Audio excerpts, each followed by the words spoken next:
Buenas noches. Se me ha ofrecido poder hablar en esta sesión sobre la parte general del derecho sancionador. Puntualmente en esta sesión me dedicaré a revisar los asuntos propios alrededor del concepto de sanción, en qué parte de las potestades administrativas se encuentra incardinada la sanción, cuáles son sus fundamentos, ¿sí? Hay bastantes discusiones alrededor de esto. También las posibilidades de poder utilizar los principios punitivos propios del jus puniendi para poder delimitar lo que es la sanción. Y además poder plantear quizás un fundamento constitucional, que es finalmente hacia donde apuntaría todas las explicaciones alrededor de la teoría general de la sanción.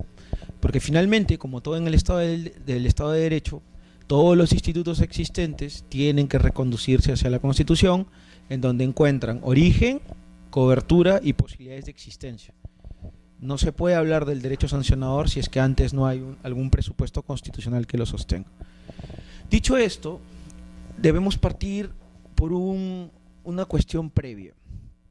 El derecho y las potestades sancionadoras existen y se han potenciado en el país como elementos para poder hacer efectivas otras técnicas normativas y no normativas que existen en el derecho administrativo. Puntualmente, uno puede revisar desde las licencias municipales por permisos, autorizaciones, pasando por el grueso número de reglamentos, normas infralegales que necesitan ser cumplidas en la realidad por parte de los administrados. Esas técnicas no normativas y normativas, ¿sí?, los reglamentos que acabamos de decir, por ejemplo, tienen que tener una punta de lanza que permita que sean eficaces, efectivas en la realidad y produzcan efectos jurídicos sobre los sujetos destinatarios. Sin el derecho sancionador, sin la sanción administrativa, ¿sí?, no es posible poder hacer que estas técnicas sean reales. Por ejemplo, si una persona no está o tiene una licencia para un determinado objeto autorizado, digamos, un espacio de 300 metros cuadrados para hacer local comercial, pero la persona utiliza 350 metros, 50 metros extras que no están autorizados por la municipalidad competente. ¿Cómo poder hacer que ese autorizado deje de utilizar un espacio irregular que no ha sido previamente ni revisado, ni conformado, ni que se encuentra adaptado a los requerimientos urbanísticos propios de la municipalidad competente? En principio, fiscalizar, que es una potestad inspectiva distinta, pero luego de eso, si la persona continúa renuente y su conducta no se opone al ordenamiento local o al ordenamiento municipal y evidentemente a la legislación nacional sobre licencias, tiene que existir alguna actividad constrictiva, y en ese punto es donde entra la sanción administrativa y evidentemente las potestades que permiten el despliegue de este acto constrictivo que aflige la conducta y las voluntades de los privados que son renuentes a acatar en general estas técnicas. Por eso es que cuando uno habla del derecho sancionador, en realidad está hablando del cumplimiento final del ordenamiento, de las normas en general, de la legalidad en sentido amplio. El derecho sancionador solo existe para poder hacer que esas normas sean reales. ¿Contra quién? Contra aquellos que las incumplen. Y evidentemente ahí también se incardinan las técnicas no normativas. Por eso es que un grueso sector de la doctrina administrativista, viendo esta necesidad de que la sanción administrativa y las potestades sancionadoras sean elementos que permiten, o son disparadores que permiten el cumplimiento de otras técnicas, las han colocado dentro de la macrocompetencia o la conjunto de actividades denominado como policía administrativa, ¿no?, que permite la ordenación y delimitación de derechos. Buenas noches, perdón. ¿Qué significa esto? Y ya que tenemos a una persona acá, esperamos que se siente. La policía administrativa está conformada por un montón de elementos, pero fundamentalmente por técnicas de ordenación de derechos, es decir, técnicas que permiten limitarlos, ¿sí? que no es otra cosa que la administración plantee las fronteras del contenido de un derecho. Por ejemplo, ¿cuál es el derecho a la propiedad? El derecho a la propiedad urbana, que es uno de los elementos más complejos de poder delimitar. La propiedad urbana existe, se le permite a la persona el poder ejercitar la gran facultad de la propiedad urbana, que es el jus edificandi, el derecho a construir, ¿sí? Pero la persona no puede construir como quiere. O sea, hay ciertos parámetros de altura, de consistencia técnica, de ingeniería que se tienen que seguir, y fundamentalmente estos parámetros se dan y se calzan sobre zonificaciones, ¿sí? O sea, la propiedad urbana no tiene un contenido absoluto. Quien termina limitando el derecho es la administración pública, las entidades administrativas, y puntualmente un tipo de entidad bastante particular y autónoma, que es la municipalidad. Entonces, cuando uno habla de policía administrativa, en realidad está hablando del gran ejecutor de limitación, y por eso es que la sanción administrativa se ubica en el punto máximo de la limitación, porque a veces hasta incluso hace desaparecer derechos. O sea, cuando uno impone, por ejemplo, una sanción de revocación de una autorización administrativa, simplemente desaparece el derecho, lo extingue por mandato de sanción. Y eso a veces en el derecho sancionador lo introducen como sanciones accesorias. En el disciplinario, por ejemplo, está claro que cuando a una persona la inhabilitan para ejercitar función pública por de 1 a 5 años, resulta evidente que esa inhabilitación hace extinguir la condición de empleado público de la persona que ha sido sancionada. Entonces, cuando uno está ante el sancionador y ante la policía administrativa, tiene que entender que está ante la limitación de derechos, y en el grado extremo, en la sanción administrativa, está ante la extinción total, a veces, de los derechos subjetivos de los administrados. Por eso es que un sector importante considera, y en eso creo que es bastante pareja la doctrina y también la jurisprudencia peruana y la comparada, ¿no?, que el derecho sancionador pertenece a lo que se conocería como el derecho garantizador, ¿sí? El derecho garantizador junto con el derecho penal. ¿Por qué? Porque a la par que limita derechos, ordena conductas, ¿sí?, hace cumplir las técnicas normativas y no normativas que había adelantado, garantiza la efectividad de estas, ¿no? Garantiza que las autorizaciones administrativas sean reales, que la gente no incumpla las normas reglamentarias y legales, que aquellos incumplimientos sean demolidos a punta de sanciones, a veces. Quizás en grado extremo pueda llegar hasta cambiar la conducta de los privados que son renuentes de nuevo a acatar el ordenamiento jurídico, ¿sí? Derecho garantizador puro, derecho que permite colocar la supremacía de las voluntades propias del legislador que están en los dispositivos por sobre las voluntades de los privados. Por eso se considera que este derecho garantizador nace de un único elemento, el jus puniendi del Estado, el derecho a castigar que tiene el Estado de manera monopólica y monolítica, y que se manifiesta en dos grandes regímenes o en dos grandes derechos: el penal, que es hecho en los tribunales judiciales, y el derecho sancionador, que ha tenido un fuerte avance en los últimos 30 años y que es fundamentalmente ejercitado por la administración pública, las entidades administrativas, a través de potestades administrativas.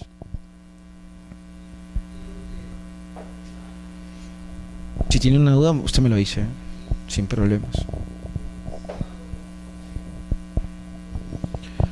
Bien, ¿cómo podemos dividir el derecho sancionador? ¿Cómo se puede plantear por fundamentos, ¿sí?, jurídicos una división en el derecho sancionador en vía administrativa? Y ahí hay que tener en cuenta dos elementos, ¿sí? Hay un sancionador de orden general, que es aplicable a cualquier administrado, no importando su condición previa o su condición posterior, ni su vínculo con la administración pública. Y ahí sí el derecho sancionador tiene una apariencia muy equiparable con el derecho penal. El derecho penal, el Código Penal se aplica a todo el mundo, no importa tu condición, salvo ciertos delitos especiales, ¿sí? Pero el derecho penal está pensado, los tipos penales, para todo el mundo, para todos los ciudadanos, y se aplica por igual, ¿sí?, salvo causales eximentes, etcétera, que son casos excepcionales, ¿no? En el derecho sancionador pasa lo mismo. El de orden general, por ejemplo, los que son aplicables en temas municipales y regionales, o de entidades ministeriales que tienen que ver con asuntos diversos. No importa la calificación del ciudadano. Si una persona está en un territorio municipal, por ejemplo, si comete una infracción de orden a la licencia de funcionamiento, como ya había adelantado, no importa si la persona es residente o no en el distrito, ¿sí? No importa si la persona es conductor o no del local, si es que está poseyendo el local, lo van a sancionar, ¿sí? Por incumplir la licencia que le autorizaba un determinado metraje. No importa si la persona es peruana o no, finalmente. El hecho de estar en el territorio donde ejerce competencia sancionadora una municipalidad lo hace sujeto pasible de sanción. Lo mismo que con el Código Penal. Entonces, esos sancionadores de orden general son expansivos, se aplican hacia todos. ¿Sí? No hay diferencias, no hay distinciones. Quizás uno de los más importantes de eso lo tenemos en la LPAG. Es el gran régimen general sancionador, ¿sí? En la Ley de Procedimiento Administrativo General, en un capítulo exacto. Ahí está el gran sancionador que conocemos, de orden general. ¿Por qué? Porque está en una ley casi básica, ¿no? La Ley de Procedimiento Administrativo no es solamente una ley de procedimiento, como dicen algunos, ¿no? También es una ley organizativa. Y además es una ley que asimiló otro tipo de regímenes y potestades, no solamente del procedimiento, porque asimiló también la parte común del sancionador y la parte común del trilateral. Entonces, el régimen sancionador que está en la LPAG, cuando se utiliza por parte de las entidades, es de orden general, se aplica sobre todos. Y le permite a las administraciones públicas poder ejercitar sus potestades sancionadoras. ¿Sí? En cambio hay otros regímenes que son más bien particularizados, ¿sí? Que dependen de vínculos jurídicos previos distintos. Por ejemplo, los regímenes de salud pública, ¿sí? Los regímenes disciplinarios. Un régimen disciplinario no se puede aplicar, por regla general, sobre personas que no tengan el vínculo de empleo público, que no sean empleados públicos y o funcionarios y o servidores. Si el ciudadano no tiene ese vínculo previo, no es sujeto pasible de régimen disciplinario. ¿Sí? Por tanto, el orden especial, ¿qué significa? Hay un presupuesto jurídico previo que lo hace diferente al sujeto, que lo hace un sujeto particularizado, que tiene una relación jurídico especial con la entidad administrativa. Por ejemplo, fuera del disciplinario, los sancionadores en ámbitos sectoriales, los sancionadores que hacen los reguladores, por ejemplo, o SINARMIN, o CITRAN, etc. Siempre tienen que ser sujetos individuales o administrados que tengan la condición de concesionario regulado. Es decir, que hayan tenido un título habilitante previo que les permita ser concesionario, que les permita tener esa condición jurídica.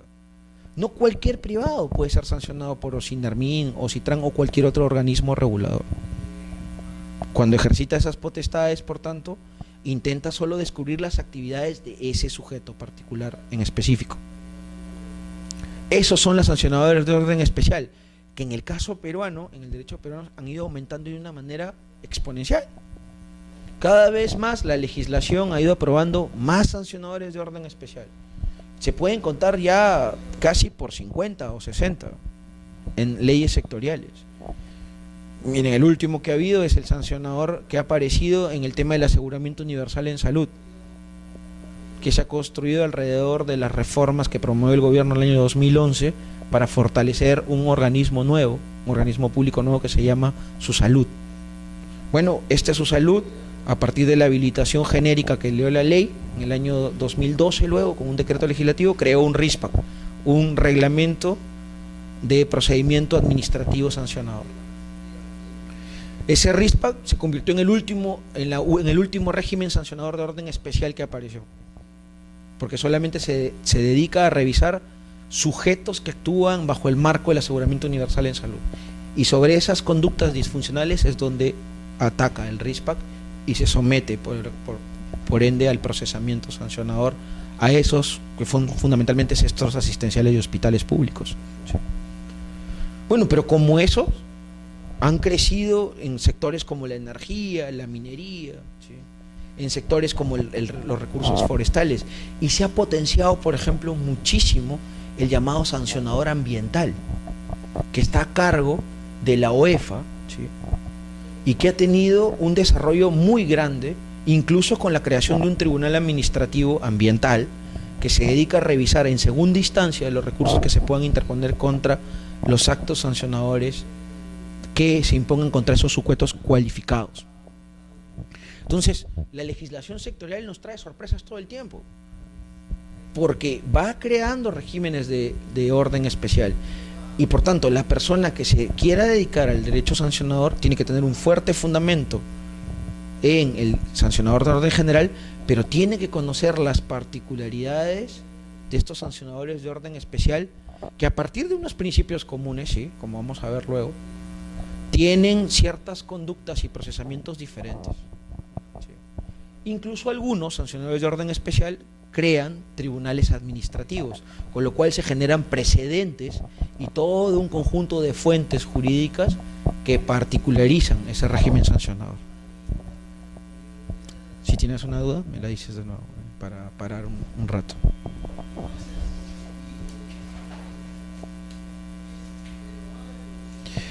Ahora bien, la sanción administrativa surge desde la potestad sancionadora. Y ahí ha habido discusiones brutales sobre el tema si la potestad sancionadora es específica y puede considerarse totalmente administrativa, es decir, se puede administrativizar al máximo, o más bien la potestad sancionadora tiene una visión que puede ser compartida desde el derecho penal. Es una visión penalista de la potestad sancionadora. ¿Y esto por qué? Porque los administrativistas, al menos durante la última centuria, han intentado siempre defender una autonomía conceptual total de nuestra ciencia, del derecho administrativo.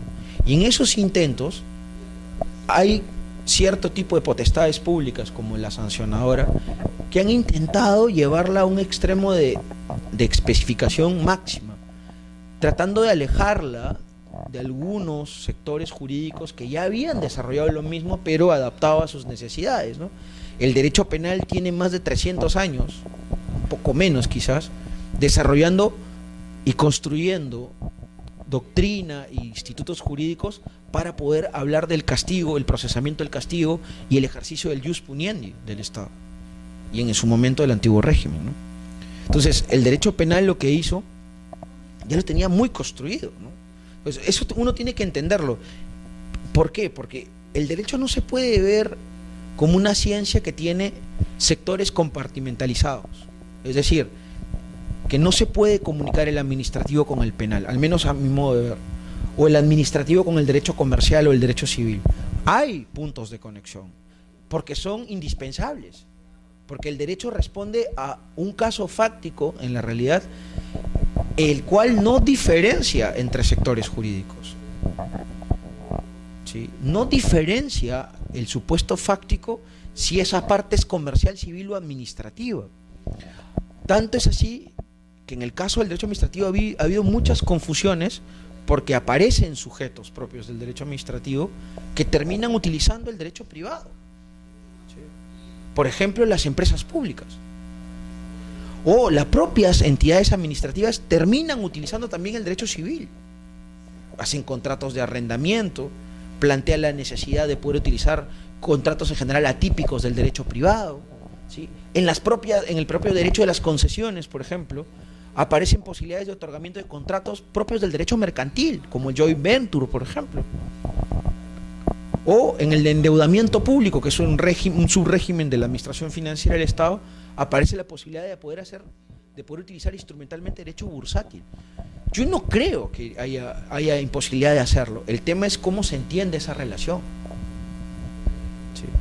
Es cómo se entiende la posibilidad de que el derecho penal pueda brindar conceptos que soporten el ejercicio de la potestad sancionadora. Por eso es que la tesis que yo comparto es una visión más bien penalista del derecho de la potestad sancionadora. ¿Por qué? Porque tanto el derecho penal como el derecho administrativo sancionador, que nació después y que ha surgido por un fracaso real de los tribunales penales, que no pueden con todos los incumplimientos y causas que hay alrededor del crimen incluso. Por eso es que muchos tipos penales se han ido convirtiendo en tipos infractores del derecho sancionador. ¿Sí? Lo que ha sucedido es que ambos han compartido siempre un núcleo irreductible, que son los principios punitivos: la legalidad, la tipicidad, el principio de retroactividad benigna, los principios alrededor de la aplicación de la norma en el tiempo, los principios que tienen que ver con la taxatividad, ¿sí? Que es cómo se configura una conducta infractora, los principios propios del debido procedimiento, que en el derecho propio, en el derecho penal se le conoce como debido proceso, los principios que tienen que ver alrededor de las figuras de configuración de los tipos penales y administrativos sancionadores. Es decir, hay un cúmulo de principios comunes. ¿Y esos principios comunes de dónde provienen? De las necesidades de limitar el jus puniendi.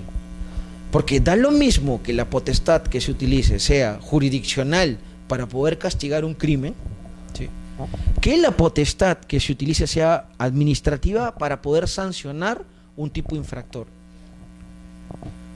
Y esos principios comunes se repiten. Nuestra legislación los ha asumido de una manera similar, porque los principios no cambian porque se reciban en las leyes. Los principios se adaptan a las situaciones porque son cosas abstractas. Y lo que hace el legislador cuando, por ejemplo, en la ley de procedimiento administrativo reconoce un título preliminar propio del derecho sancionador, es simplemente trasladar esos principios que ya están en la Constitución, en la jurisprudencia constitucional del tribunal, y además están fuertemente introducidos en el derecho penal. La legalidad, la tipicidad que, por ejemplo, aparecen en la ley de procedimiento administrativo, son principios que ya tenían un fuerte arraigo anterior. Porque, bueno, en nuestro país hemos tenido un lento desarrollo todavía del derecho administrativo. Recién vamos a cumplir unos 20 y pico de años de desarrollo, ¿no? Entonces, el derecho penal antiguo, peruano, ya había asumido esos principios. Y además, finalmente, los principios, no importa si están reconocidos o no en norma, los principios existen. Lo que pasa es que hay mayor o menor vinculatoriedad a partir de que la norma los reconozca. Pero del otro lado, o sea, del otro lado de la orilla, hay otra visión de la potestad sancionadora, que es la visión administrativista. ¿Qué intentaba hacer esta visión? Particularizar los conceptos de la sanción. Y, por ejemplo, ha ido tratando de darle autonomía a la sanción. Y ellos dudan mucho de la legalidad, por ejemplo, del principio de legalidad. Dudan mucho que la tipicidad sea igual como en el Código Penal, que la ley necesariamente tenga que tipificar conductas. Que, por ejemplo, la ley tenga que necesariamente, por el retroactividad de la ley, por el principio de retroactividad de la ley, pueda reconocer conductas, procedimientos y sanciones, cosa que en el Perú, por ejemplo, hemos relativizado al máximo, ¿no? Esa visión ha tenido un fuerte impacto, por ejemplo, en el disciplinario, en el derecho disciplinario. Ha tenido un fuerte impacto en sancionadores de orden especial. Ahora en Perú es fácilmente previsible que los tipos infractores aparezcan ya ni siquiera en decretos supremos, ¿sí?, puedan ser tipificados directamente por resoluciones de consejos directivos, deslegalizando completamente las conductas infractoras. Sin perjuicio de eso, también es posible que estos tipos infractores aparezcan contenidos en normas mucho más abajo que consejos directivos. Entonces, la administrativización de la potestad sancionadora ha llevado un camino bastante extraño en el país. ¿Por qué? Porque se ha ido desconociendo los principios y al costado la administración pública, para avanzar en el ejercicio de estas potestades, ha ido ampliando esas potestades, el uso, y ha ido creando más organizaciones alrededor de esto. Lo que ha sucedido es una reacción normal, ¿no? El Tribunal Constitucional frente a eso ha intentado equilibrar estas dos posturas sobre la sanción administrativa. Y lo que ha construido es jurisprudencia que, por ejemplo, ha demolido completamente legislación disciplinaria que tenía que ver con la Policía Nacional del Perú en su momento. simplemente declaró inconstitucional la ley, toda la ley sancionadora y los reglamentos que intentaron tipificar las infracciones.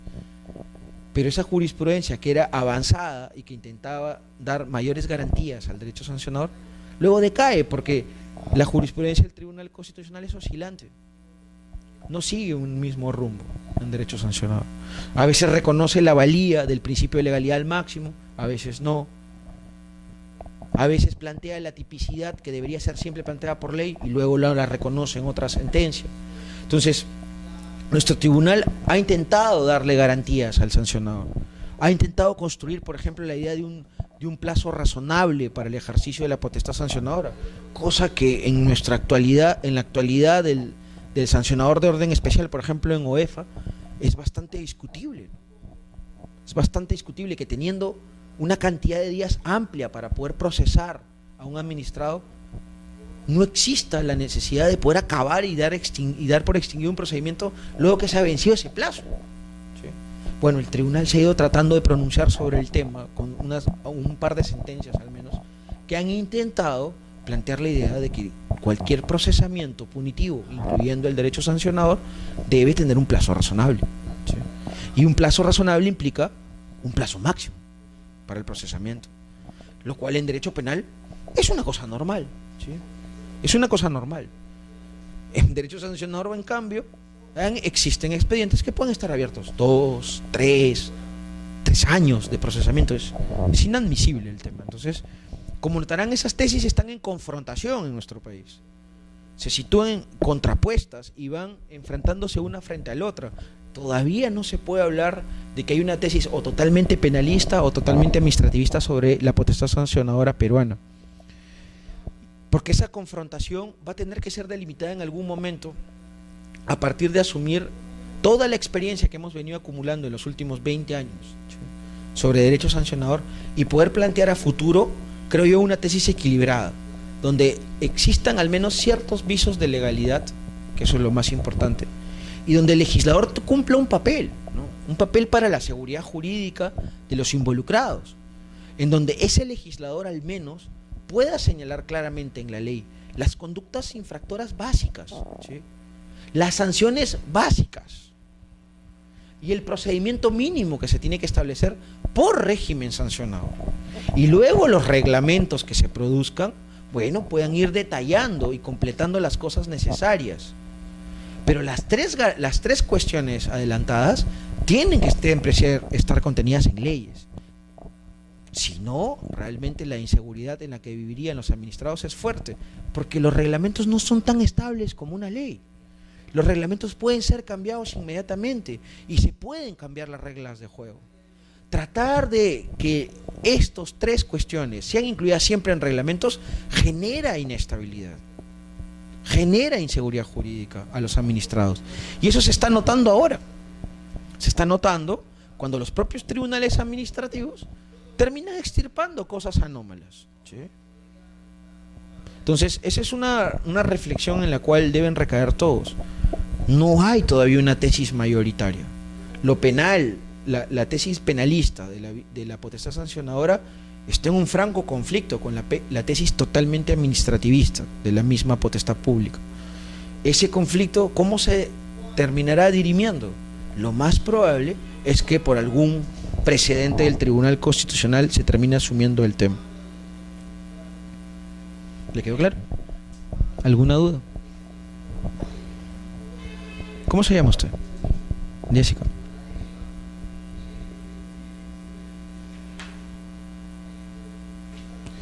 Los principios. Vamos a ver ciertas cosas sobre los principios. ¿Sí? Si todo lo que hemos hablado está dentro de esta visión, que hay un núcleo básico irreductible, que está conformado fundamentalmente por principios y al costado de una serie de garantías, ¿sí? No solamente hay principios para limitar, también hay unas ciertas garantías mínimas que se establecen en el procedimiento sancionador que permiten proteger derechos procedimentales de los administrados que se ven involucrados en ellos. Fundamentalmente esas garantías provienen del debido procedimiento, ¿sí? Fundamentalmente, que también es un principio de derecho, digamos. Pero ese núcleo irreductible está fundamentalmente y esencialmente formado por principios, ¿sí? Y por principios bastante conocidos, ¿sí? El principio de legalidad, uno, el principio de tipicidad, el principio de retroactividad, el que había adelantado, principio de derecho al debido procedimiento, el principio de proporcionalidad, ¿sí? El principio de causalidad, mal llamado causalidad en Perú, porque debería llamarse principio de culpabilidad, pero bueno, así está llamado nuestra legislación. El principio de derecho de presunción de inocencia, ¿sí? El principio de garantía del non bis in idem, que luego hablaré porque está francamente en serios aprietos los últimos días, por resoluciones administrativas fundamentalmente. Y el principio de garantía de la prescripción de la infracción. Son los grandes principios que se reconocen incluso en nuestra legislación positiva. Uno va a la ley de procedimiento administrativo, en la parte del capítulo sancionador, y antes de hablar de todo el orden procedimental, de todo el procedimiento, hasta de las definiciones alrededor de estas cuestiones, lo primero que hace el legislador peruano en la 2744 es plantear un capítulo sobre principios, dándole por tanto el valor sustancial que se merecen los principios punitivos.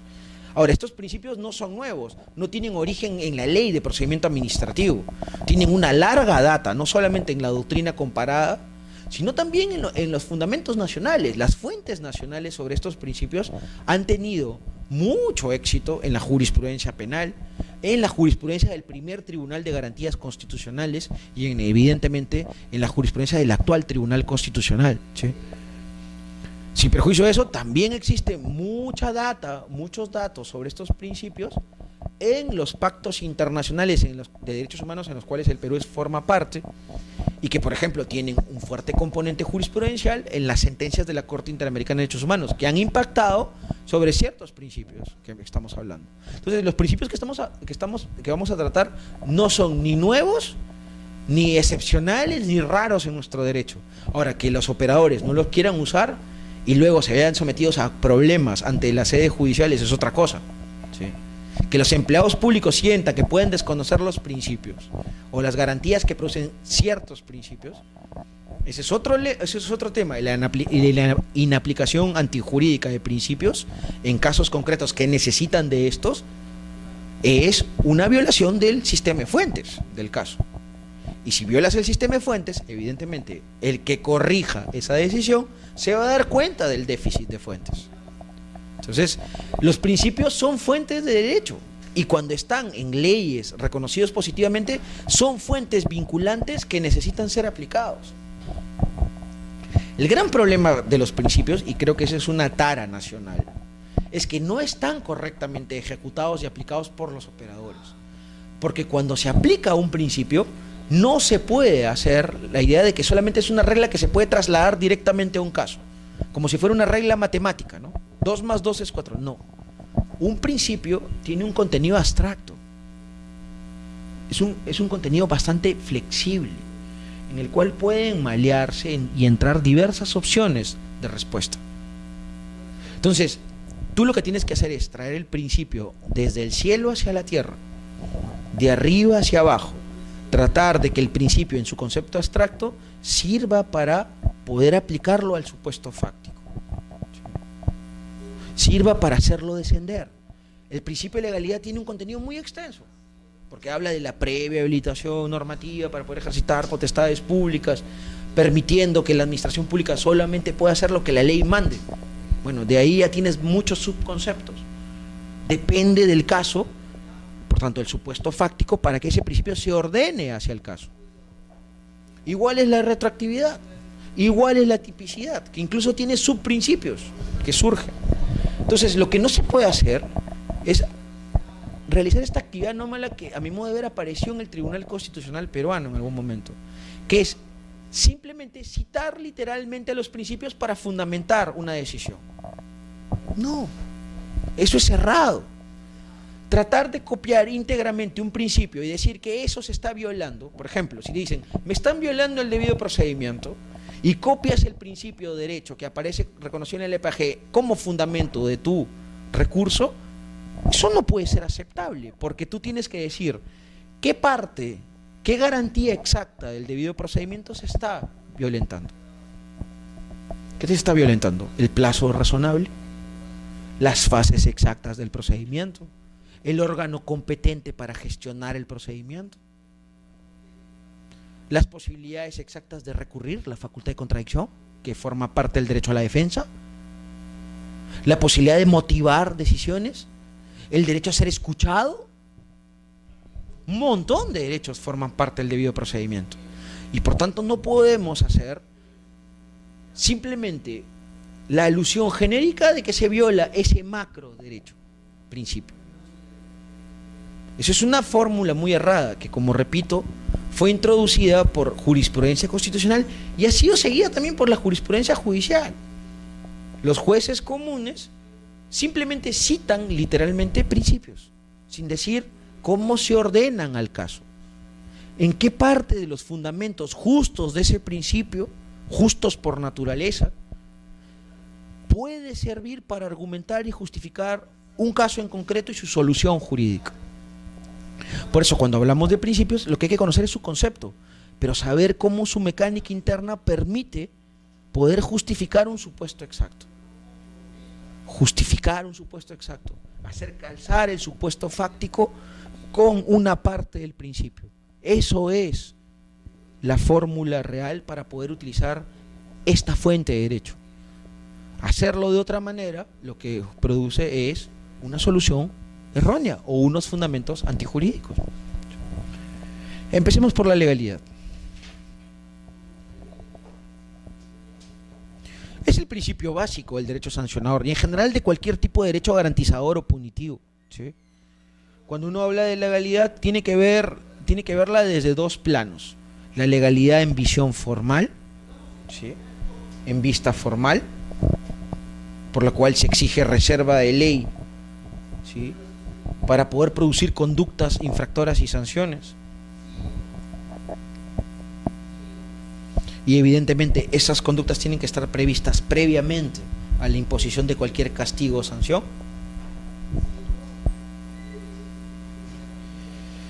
Y en segundo lugar, desde un punto de vista material, la legalidad en punto de vista material. Buenas noches.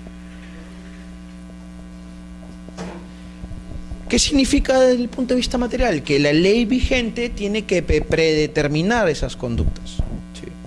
Tiene que estar previamente determinadas y configuradas en norma positiva.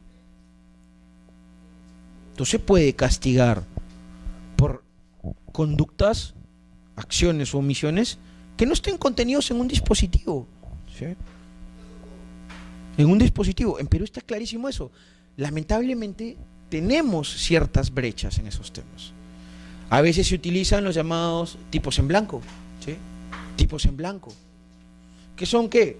La idea genérica de que cualquier incumplimiento de las normas conlleva necesariamente a las sanciones. Grave error, tremendo error.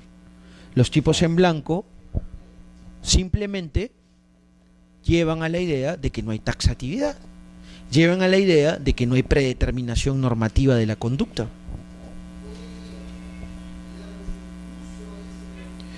Por tanto, ahí es donde, en este punto de vista material, es donde hay una plena conexión entre la legalidad y la tipicidad. Entre la legalidad y la tipicidad. Yo predetermino y tipifico. Yo predetermino y sistematizo una tipificación. Digo exactamente, bajo una política criminal previa, ¿sí?, cuáles son aquellas conductas, cuáles son aquellos hechos u omisiones que se pueden considerar gravosos, socialmente reprochables y por tanto generan los incumplimientos más antijurídicos que hay, la mayor cantidad de antijuridicidad. Por tanto, cuando uno tipifica en una norma, tiene que seleccionar conductas. No todas son antijurídicas. No cualquier incumplimiento te tiene que llevar a sanción, ¿no? Y a veces eso es uno de los grandes errores de nuestros regímenes sancionadores. Sin perjuicio de que existan tipos infractores en blanco que ya son constitucionalmente inválidos por origen, ¿sí?, porque afectan estas dos cuestiones. Adicionalmente, se genera un exceso de ingreso de conductas en la tipificación. Un exceso. Muchas conductas. Todas las posibles. Sí, señorita. Tipos en blanco es, por ejemplo, esta fórmula. Cualquier incumplimiento de esta norma generará sanción. Clásica en nuestro derecho. Clásica. Está por todos lados. Siempre, incluso cada régimen sancionador que usted revise, siempre terminarán con esa fórmula normativa. Eso es inconstitucional. Así, de frente. O sea, no hay forma de poder sostener que eso está plenamente prefijado. ¿Cuál tipo de acción o omisión es la que genera el disparador del ejercicio de la potestad sancionadora? ¿Cuál tipo? Porque el incumplimiento puede ser desde un incumplimiento menor de formalidades no esenciales, desde un incumplimiento de un cierto tipo de garantías técnicas, por ejemplo, en asuntos complejos, desde un incumplimiento menor por omisión de un deber básico, hasta incumplimientos más gravosos, ¿no? Que conlleven, por ejemplo, afectaciones de derechos de terceros. Eso no es tipificar, eso es más bien deslegalizar y no tipificar conductas. Y eso está proscrito, tanto por jurisprudencia constitucional, por las propias fórmulas del principio de legalidad, como por lo que dice el principio de tipicidad a continuación. Entonces, cuando uno se encuentra con eso, y si ve que el órgano instructor el órgano instructor es quien lleva adelante el ejercicio de las potestades de revisión y acumulación de medios probatorios, ¿no? Y intenta relativizar la presunción de inocencia. Pero si uno se da cuenta que el órgano instructor utiliza ese tipo infractor, entre comillas, está realizando actividad antijurídica. ¿Entiende? Entonces, lo que tenemos que ir haciendo es poco a poco ir demoliendo esos tipos de infractores en blanco, ¿no? Porque no sirven para nada. Si uno sanciona por eso, así pase la vía administrativa, en vía judicial es insostenible. Es insostenible. Y llegado incluso el caso hasta el Tribunal Constitucional, el Tribunal Constitucional va a aplicar una jurisprudencia que tiene continuo alrededor de la proscripción o de la prohibición de tipos infractores en blanco. Es así.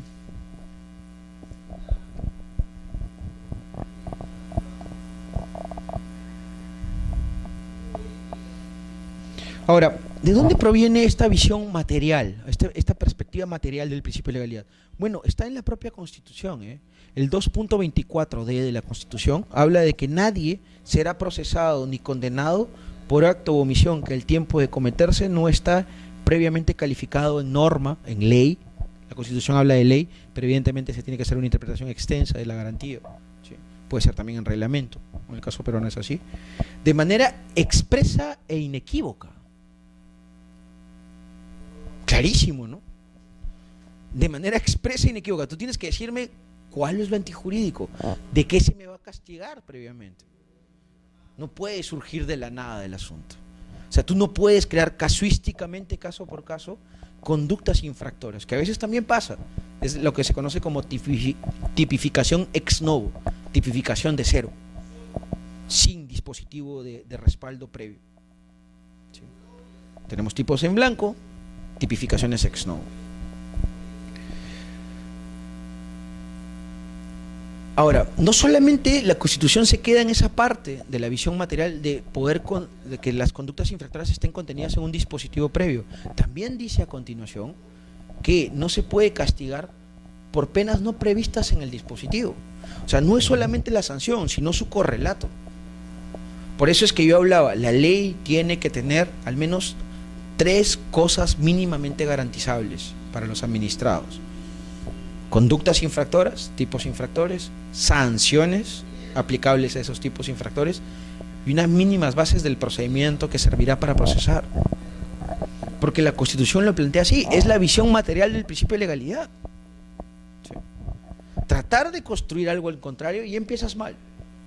Entonces, cuando se aplican las leyes peruanas son muy cortas, o sea, sobre temas sancionadores. Todo lo tiran al reglamento y deslegalizan toda la materia. Y eso es un grave error del legislador peruano, porque no va con los estándares altos que pide la Constitución peruana sobre la visión material de la legalidad. Y luego, ¿qué genera? Que esas sanciones ya de por sí tengan un cierto grado de ser endebles jurídicamente hablando, ¿no? Pero bueno. Ahora, Esto que está en la Constitución ha sido seguido en vía administrativa o en visión administrativa en el 230.1 de la Ley de Procedimiento Administrativo General, ¿sí?, donde aparece una definición exacta de lo que es legalidad, de lo que es este principio, y establece un alcance un poquito más limitado, bastante más limitado, lamentablemente. ¿Por qué? Porque permite que se pueda tipificar por reglamento. O sea, la ley peruana, la propia ley peruana le abrió camino a la deslegalización de conductas y de sanciones. El 230.1 permite que la norma legal tipifique, pero a continuación esa propia norma legal puede abrir espacio para, por una habilitación genérica, permitir que reglamentos de todo tipo, no dice nada más, puedan tipificar de cero, desde el saque, conductas infractoras. Por eso es que la interpretación ha ido creciendo, y ya no solamente el Consejo de Ministros por decreto supremo es el que tipifica, también organismos reguladores, consejos directivos, organismos como la EFA, que no son reguladores, ¿sí?, aunque tengan ciertas potestades regulatorias, y organismos públicos nuevos, por órganos de gobierno de estos, han ido construyendo por reglamentos propios regímenes sancionadores de orden especial, ¿sí?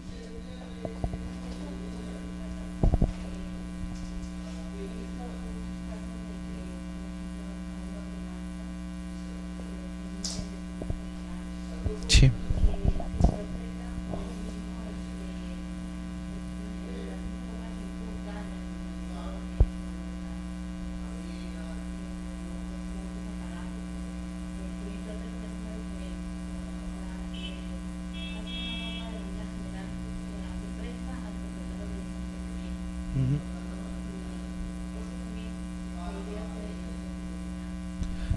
La ordenanza está reconocida en nuestro derecho como una norma con rango de ley. Ya de ahí tiene que tener un tratamiento constitucional diferente, ¿no? Porque la ley no puede ser irrebatible, salvo que un juez lo diga en control difuso, o se le lleve a esa ley territorialmente acotada, porque es una ley que solamente se aplica en el territorio municipal, ¿sí?, ante el Tribunal Constitucional para el Control Concentrado. Entonces, cuando se interpreta una ley, tiene que haber un intérprete más o menos auténtico de la ley. En el caso de la legislación nacional, el que interpreta auténticamente la ley es el legislador a través del Congreso, con leyes de recomendación o leyes que intentan tipificar, o los famosos tubos que intentan ordenar y sistematizar. Pero en el caso de legislación local, hasta ahora en Perú no se sabe quién debe interpretarla. A mi modo de ver, tendría que ser el propio Consejo Municipal que la produce, ¿no? Si hay dudas sobre la interpretación, de cómo se tiene que interpretar, en primera instancia es el órgano municipal el que debería decir: la interpretación consideramos que es así, y generar una especie de cuasi precedente administrativo, ¿sí?, para dar seguridad jurídica a los casos que vengan similares. Más si es un SAT, por ejemplo, pues estamos hablando de montos tributarios, ¿no? Si hay un SAT, bueno, intentar crear esa idea. La gente cree que los precedentes solamente lo pueden hacer tribunales, pero lo material del precedente, que es resolver similar en casos parecidos o iguales, eso deberían hacerlo todos los órganos administrativos por el principio de igualdad, porque es la manera de crear seguridad jurídica en el procedimiento, ¿no? Si en última instancia ya no lo puede hacer el órgano administrativo porque lo desborda la interpretación, tendría que el órgano de gobierno máximo, uno de los órganos de gobierno máximos, que es el Consejo Municipal, poder establecer una ley de interpretación. Está dentro de sus potestades legislativas. O sea, el Consejo Municipal puede emitir ordenanzas para varias cosas, entre ellas para interpretar sus propias ordenanzas, y emitir una ordenanza en donde diga: los sentidos que se interpretará estas cuestiones son así. Lo que pasa es que en el Perú hemos descuidado el aspecto local. A pesar de que nos hemos descentralizado fuertemente, el tema municipal no se tiene muchos visos. O sea, no se sabe cómo actúan los órganos de gobierno y los órganos ejecutivos. No se sabe cuáles son las relaciones entre la ordenanza y los dispositivos. Entonces, si no se tiene un correcto sentido de la interpretación de una ordenanza, los acuerdos municipales y las resoluciones de alcaldía que contienen reglamentos que desarrollan esas ordenanzas, luego son a veces ilegales o incorrectamente aplicados, ¿no? Entonces, esa es, creo yo, la manera de resolver realmente los problemas. Primero, el órgano administrativo municipal, podría ser el SAT, o un organismo público municipal como el SAT, Y luego, si se desborda ya el tema, tiene que entrar el legislador local, que es el consejo.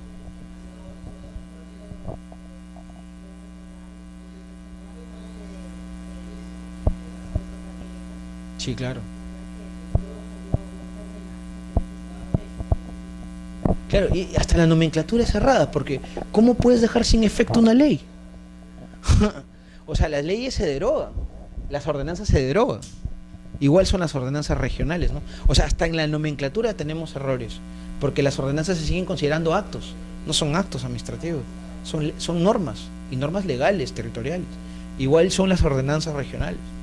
Entonces, ahí hay un gran error de manejo y de falta de estudio del derecho municipal, ¿no? Entonces, que finalmente es un derecho administrativo especial, ¿no? Solamente se identifica por la organización administrativa distinta que es la municipalidad. Pero es eso. Y en el caso de las fotopapeletas lo que hubo era una incorrecta interpretación de los actos de ejecución de la ordenanza por parte de diversos órganos municipales. ¿Por qué? Porque era una ordenanza metropolitana. Y al ser una ordenanza metropolitana tenía que ser aplicada por órganos municipales distritales que se encargaban del control del tránsito. Entonces cada órgano distrital municipal, bajo la autonomía de su entidad receptora, hacía la interpretación que consideraba pertinente. ¿Qué ha pasado? Ahí falta una idea de la diferencia por el principio de competencia. Quien tiene que poner orden en eso es el Consejo Metropolitano. Tiene que decir, el sentido que se tiene que seguir en la ordenanza es este: ordenanza de interpretación.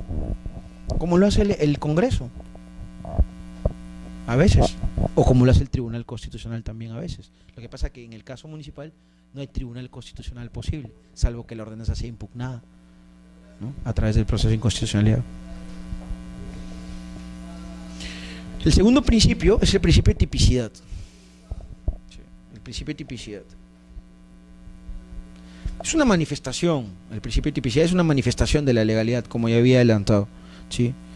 Porque lo que intenta la ley es recoger de manera singular y apreciar una previsión de conducta activa o omisiva, que pueda ser considerada gravosa, socialmente reprochable y antijurídica. Lo que hace la ley es recoger esos tres elementos contrarios, ¿sí?, y prever un tipo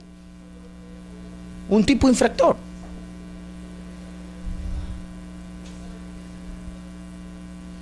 Ahora, claro, lo ideal en Perú sería que todos estos tipos infractores vengan en leyes, ¿no?, puedan ser planteados en leyes.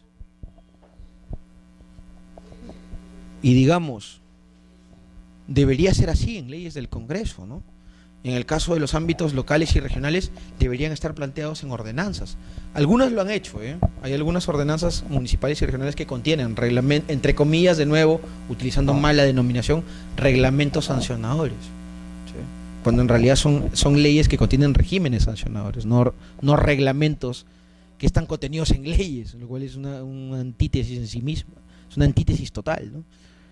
Entonces, lo ideal sería eso, pero como dije, en Perú se abrió la cancha con el 230 de la Ley de Procedimiento Administrativo, numeral 1. Se permite la deslegalización de la tipificación. Y es lo más común, porque es lo más sencillo. Los reglamentos pueden salir más fácilmente en el país. Y lo que hace la mayoría de ministerios y organismos públicos del Poder Ejecutivo y en los ámbitos descentralizados también es poder tipificar por reglamento, con todas las inseguridades que produce tener tipos infractores en normas infralegales. Ahora bien, el 231.4 de la Ley de Procedimiento Administrativo General reconoce el principio de tipicidad y dice que solo constituyen conductas infractoras, ¿sí?, y por tanto sancionables administrativamente aquellas infracciones previstas en normas con rango de ley o en tipificaciones en donde la ley haya habilitado el desarrollo de estas por reglamento. De nuevo, lo que ya habíamos adelantado. Por tanto, las disposiciones reglamentarias en el país tienen casi un valor prioritario por encima de la ley, lo cual es raro, y en la práctica ha pasado eso. Los grandes regímenes sancionadores del país están en reglamentos, no en leyes. Los tipos, las sanciones, el procedimiento, las garantías, Los tribunales administrativos que se crean para revisar recursos, todos están en reglamentos. Revisen ustedes, decretos supremos, resoluciones de consejo directivo, ¿sí? Resoluciones de máximo orden o directorales de máximo orden dentro de organismos públicos, ¿sí? Todos están en reglamentos. Resoluciones ministeriales que contienen regímenes sancionadores. Es decir, el reglamento ha asumido un papel casi primario y por encima de la ley en Perú. Es un fenómeno muy extraño. Bueno, cuando se abrió el camino de la deslegalización de la tipificación, se permitió que el reglamento pase de ser un colaborador de la ley para ser realmente el que construye de inicio los regímenes sancionadores y por tanto se convierte en la norma prioritaria. ¿Eso es malo o bueno? Tiene de los dos lados. Es bueno porque es más rápido. Se puede crear regímenes sancionadores de un día para otro si se quiere, ¿sí? Claro, pasando por las etapas de prepublicación. Es una exageración decir de un día para otro, pero hay ciertas garantías para la prepublicación, etcétera. Pero se puede hacer de manera más sencilla sin pasar por la tramitación parlamentaria, ¿no? Es mucho más sencillo y menos engorroso. Pero pierdes seguridad jurídica y pierdes garantías en la tipificación, la estabilidad que le da la ley. Entonces, en el Perú nos hemos ya lanzado con todo y por eso es que el sancionador en el país ha ganado una carta y una cantidad numérica y exponencial de actividad, ¿no? ¿Por qué? Porque todos los reglamentos que se plantean, muchos en el mes, en el peruano, son sancionadores y surgen para eso. Y por eso se ha planteado un montón de nuevos sancionadores de orden especial. Entonces, de los dos lados tenemos, ¿hacia dónde tenemos que ir? Al punto de equilibrio. ¿El punto de equilibrio cuál es? El reglamento es una norma de colaboración de la ley. La ley tiene que contener al menos las 3 cuestiones prioritarias. Y luego el reglamento servirá para ir desarrollando esas 3 cuestiones. Los tipos podrán ser desarrollados a partir de un tipo básico. Las sanciones podrán ser construidas a partir de un tipo básico, ¿sí? El procedimiento podrá ser detallado en el reglamento, pero lo que no podemos seguir es en este fenómeno en donde el reglamento es la norma prioritaria del derecho sancionador. Eso sí es un gravísimo error que creo yo podemos reformarlo a futuro.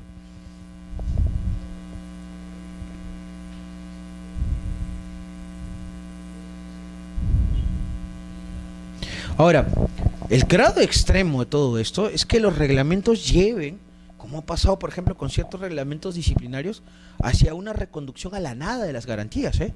Es peligroso también el tema. Pierdes estabilidad y seguridad jurídica y también eso te puede llevar, si sigues avanzando en generar que todos los reglamentos contengan temas sancionadores, hacia una pérdida total de las garantías de los administrados. Y puedas cambiar reglas en medio de los juegos. Ha pasado con el disciplinario actual. El disciplinario del servicio civil cambió todas las reglas de juego del disciplinario anterior que se aplicaba a los empleados públicos. Incluso son más favorables de las reglas del servicio civil, pero les cambió el juego. Y hasta ahora las entidades administrativas no se saben adaptar.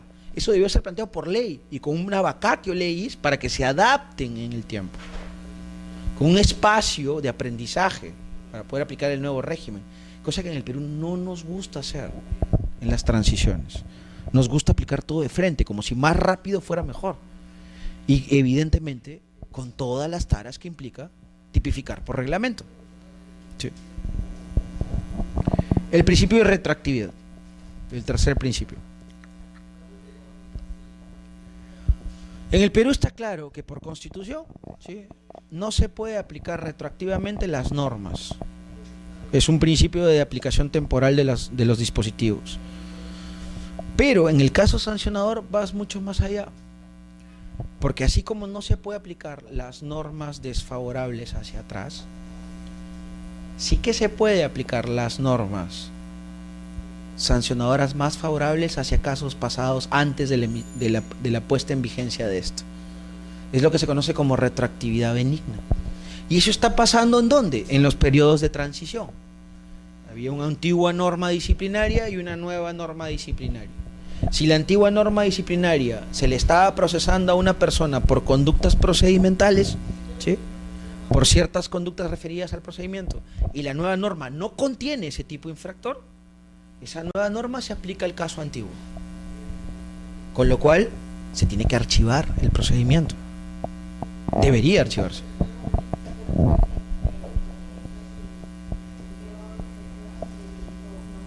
Una infracción. En el 2008, sí.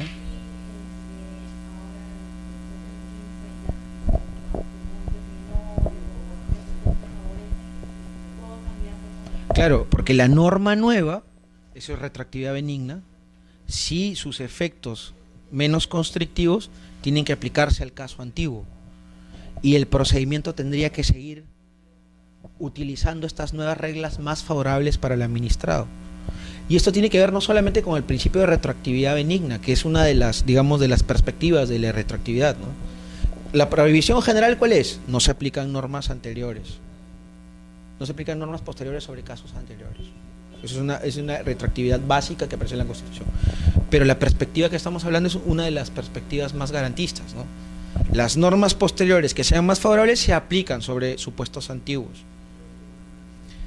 Y ahí es donde, por ejemplo, los regímenes lo que han intentado hacer, el disciplinario del servicio civil es un tema claro. Han intentado dividir los temas. No, las normas posteriores se dividen en dos partes: normas procedimentales y normas sustanciales. Se aplica a los antiguos casos las normas sustanciales, ¿ya? Y a los nuevos casos se les aplicará las normas procedimentales y en todo en general a todos. Pero ¿qué pasa si las normas sustanciales son menos favorables para el procedimiento en ciernes? ¿No se debería aplicar las normas sustanciales posteriores? Y ahí entra en choque el tema. Y eso está pasando en el disciplinario de servicio civil, pues. La directiva, ni siquiera un decreto supremo, una directiva aprobada por el Servir ha dividido el tema. De hecho, normas procedimentales, todo lo nuevo. Ahí ya no se aplica la retroactividad benigna totalmente. Pero a casos antiguos se aplican las normas sustanciales que se dieron en el momento en que se cometió la infracción, la supuesta infracción. ¿Y qué pasa si las normas sustanciales, o sea, los tipos infractores, por ejemplo, las normas básicas del disciplinario del servicio civil son más favorables que las otras? No se aplica. Se viola un principio reconocido legalmente. Se violenta el principio de retroactividad benigna. Entonces, como notarán, esos problemas traen las directivas y los reglamentos, porque pueden introducir en la práctica inaplicaciones de principios de origen constitucional y que están reconocidos en leyes por mandato de una directiva, porque lo que hace el funcionario no es entrar en el razonamiento que estamos hablando, es simplemente ejecutar lo que la disposición de la directiva dice. ¿Qué pasa si las normas sustanciales posteriores son más favorables? ¿Qué pasa si las normas sustanciales posteriores favorecen la tramitación y la correcta formulación de una solución al procedimiento disciplinario? Ese tipo de divisiones no se puede hacer, porque ahí vas a chocar con el principio que limita ese tipo de actividades, que es el principio de retroactividad benigna. Y la retroactividad benigna no diferencia por norma sustancial o norma procedimental. Cualquier norma posterior que es más favorable se aplica al supuesto fáctico anterior, de anterior data a la puesta en vigencia del dispositivo. No es tan complejo el tema, pero es así. ¿Está claro? ¿Está claro, señoritas?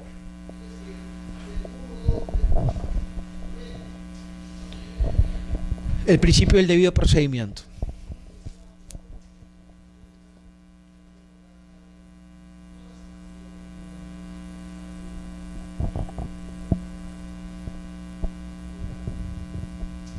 El artículo 230 de nuevo reconoce este principio de derecho, tiene doble cara el debido procedimiento, y es en realidad una singularización de lo que ya existe en jurisprudencia, amplia jurisprudencia judicial y procesal y del Tribunal Constitucional peruano sobre el debido proceso. Fue el propio Tribunal Constitucional peruano el que fue construyendo la idea de que el debido proceso podría tener una singularidad en vía administrativa y podría incluso tener reflejos en la vía privada pura, la asociativa, la comercial, etc. Por tanto, el debido proceso fue creciendo y expandiéndose en contenido.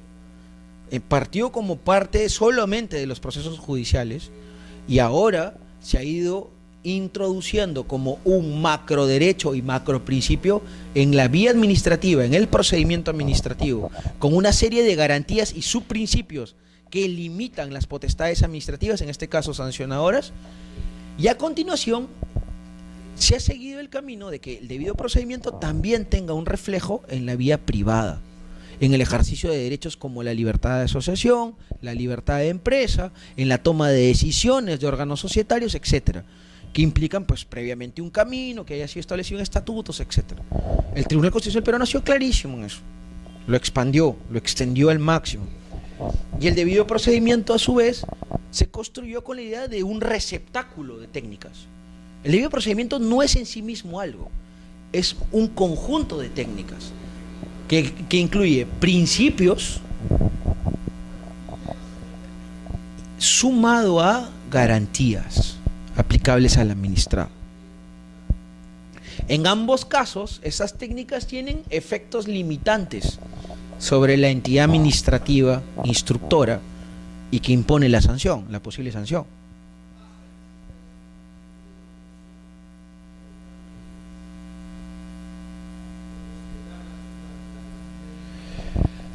¿Qué incluye esas técnicas? Por ejemplo, el principio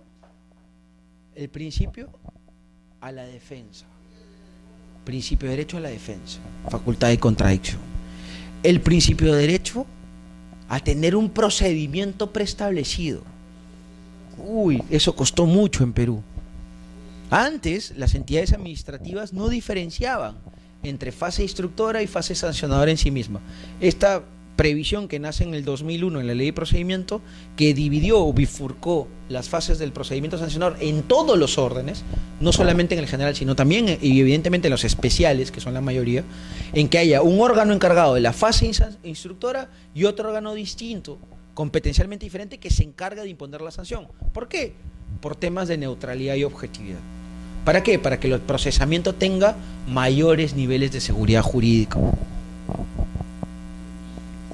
Claro, esto costó una barbaridad hacerlo. No es algo que haya sido fácilmente impuesto sobre los operadores o asumido pacíficamente. Para nada.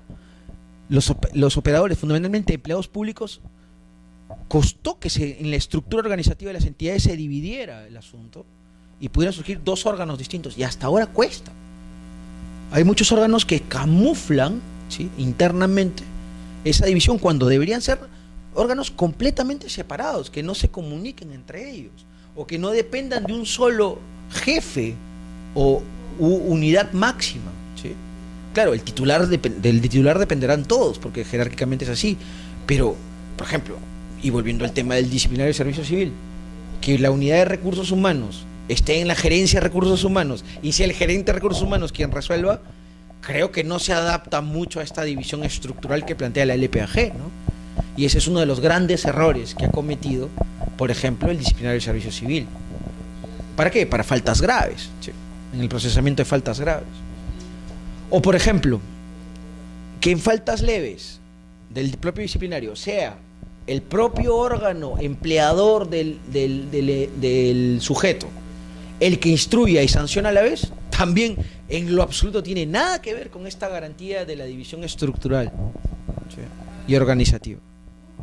O sea, no es fácil el tema, y por más que se intente camuflar, siempre sale a la luz del asunto, porque basta solamente ver los reglamentos de organización y funciones para darse cuenta que ese órgano en realidad está asumiendo las dos fases del procedimiento y por tanto los dos tipos de potestades, debiendo dividirse como manda la ley de procedimiento administrativo.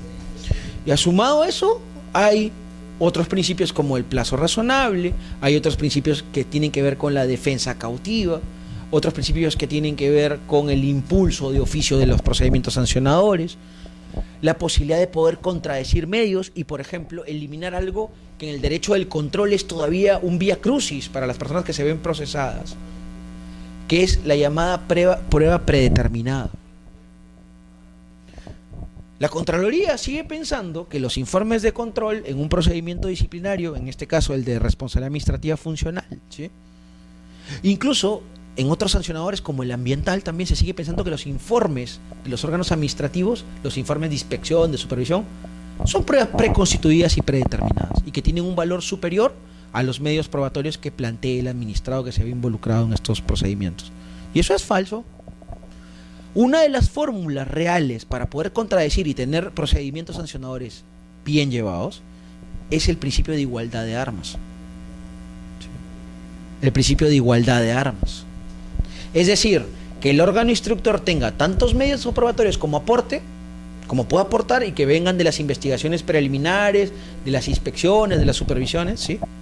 Y el propio administrado tenga en el mismo peso y valor jurídico otro tipo de medios de defensa o de alegaciones que puedan equilibrar la balanza y puedan entrar en discusión con los medios aportados por el órgano instructor. En discusión. Con lo cual, el órgano instructor, y esa es la gran ventaja-desventaja del procedimiento sancionador, es juez y parte. Y eso no está mal, así tiene que ser. El tema es si te conviertes solamente en juez, o sea, si te conviertes solamente en parte, y crees que todo lo que aportas tiene un valor superior. No. Ya si está desbalanceado el tema de origen, no puedes desequilibrar aún más el procedimiento sancionador pretendiendo decir que los informes administrativos tienen un valor casi irrebatible. Falso. Y además, con todos los errores que tienen nuestros informes de supervisión e inspección en general. ¿Por qué? Porque lo que hacen los inspectores a veces es valorar jurídicamente, cuando el inspector lo único que tiene que hacer es reconocer lo que materialmente aparece en la realidad. No puede dar juicios de valor, ¿sí? Pero los inspectores lo hacen. Los supervisores en regulación también valoran, cuando el que tiene que valorar es el órgano instructor, ¿sí? Es más, algunos hasta confunden y creen que la supervisión es una fase previa al sancionador, cuando la supervisión lo que intenta hacer es construir una administración de riesgos en la regulación o construir una administración de eliminación de problemas de los supervisados. Y si hay conductas que podrían calzar, habrá otro órgano que se encargue de construir medios indiciarios, medios de prueba indiciarios. Y con medios de prueba indiciarios se puede iniciar un sancionador. Pero ni siquiera la supervisión tiene las potestades de construir esos medios de prueba, de recolectarlos. Simplemente administra riesgos, gestiona la regulación y permite sostener un sistema regulatorio. Es distinta la idea. Entonces, no se puede ver acá la inspección, la supervisión como elementos que permitan producir algo distinto a más allá de actas de inspección sin valoraciones, a elementos o informes de supervisión en donde no se hagan juicios técnicos, porque para eso existirán otros órganos que se dedican a la investigación preliminar, cuyo propósito siempre será la recolección de medios probatorios. Y solo esos medios probatorios podrán construir un caso sancionador, porque lo recibirá el órgano instructor y podrá plantear en su pliego de cargos, ¿sí?, aquellas infracciones posibles en donde sí haya cómo justificar su comisión. ¿Por qué los sancionadores en Perú a veces se caen? Por falta de probanza, porque no se sigue el camino regular y todo el mundo pretende que por cada incumplimiento se castigue. No funciona así. No funciona así. No se puede castigar por cada incumplimiento. Y peor en actividades ultra tecnificadas, ¿no? Piensen ustedes en transporte urbano, en asuntos propios industriales, ¿sí?, donde hay modelos técnicos en juego, ¿no? Cada error que comete el empresario, el administrado, ¿conllevará a conducta infractora? No. Tiene que ser las sanciones más reprochables y donde valga la pena poder procesarlo. Sí.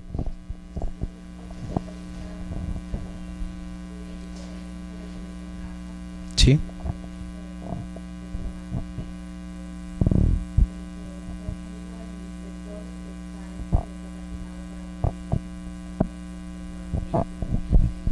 Sí. Claro.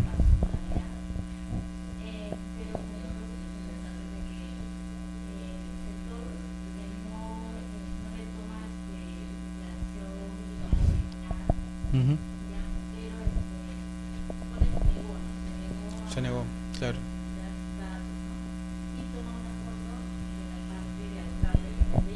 Sí.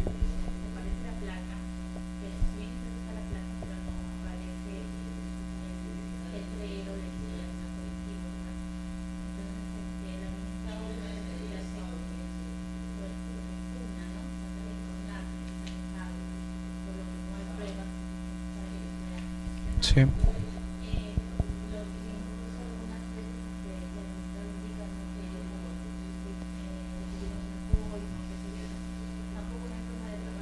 No hay forma.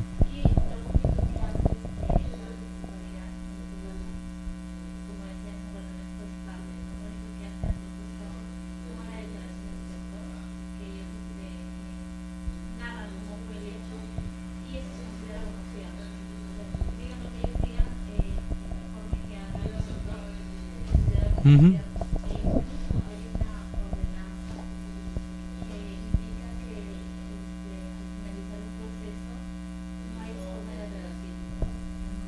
Claro, la idea de la preconstituida. Ujú. Sí, o sea, eso, el sancionador de tránsito en el país está muy mal hecho, o sea, muy mal construido. ¿Por qué? Porque ese es el tipo de sancionador en donde más tecnología se necesita. O sea, cada inspector debería tener formas para poder filmar y probar lo que ha hecho.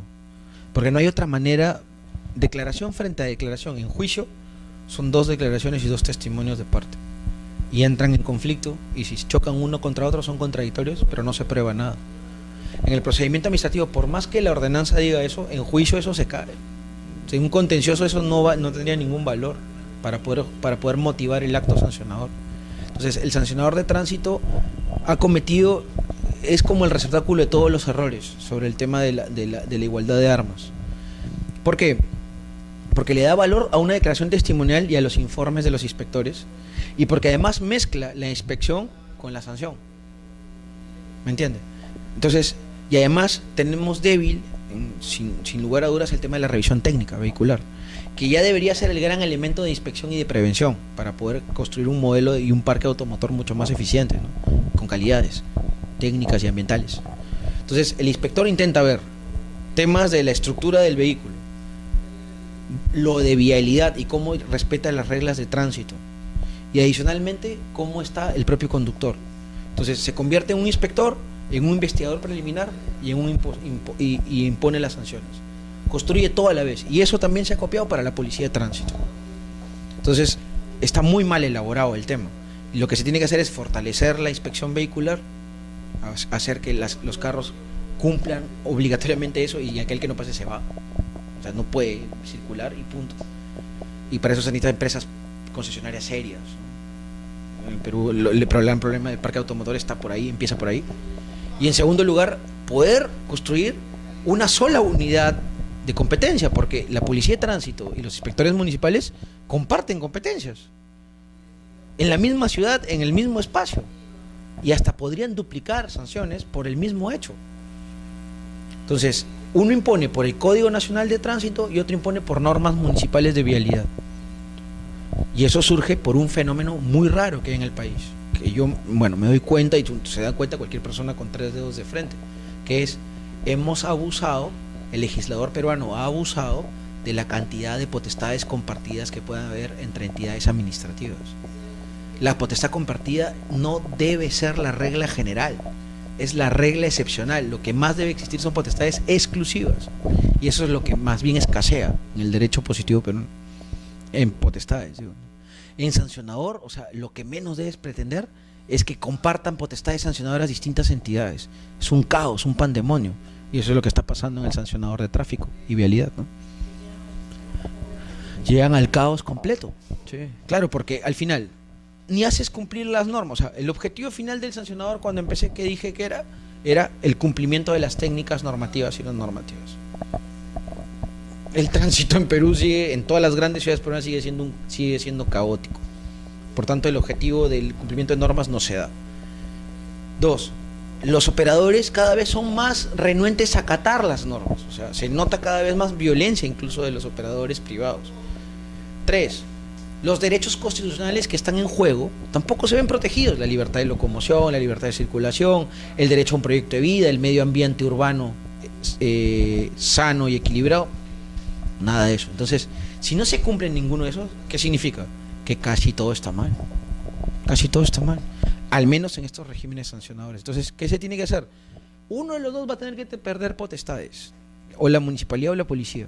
Uno de los dos va a tener que desaparecer, para que quede una sola autoridad en temas de tráfico urbano. ¿Quién puede ser? Que la municipalidad se dedique a infraestructuras y que la policía se dedique a la vialidad, ¿no? Porque además tiene los medios para hacerlo.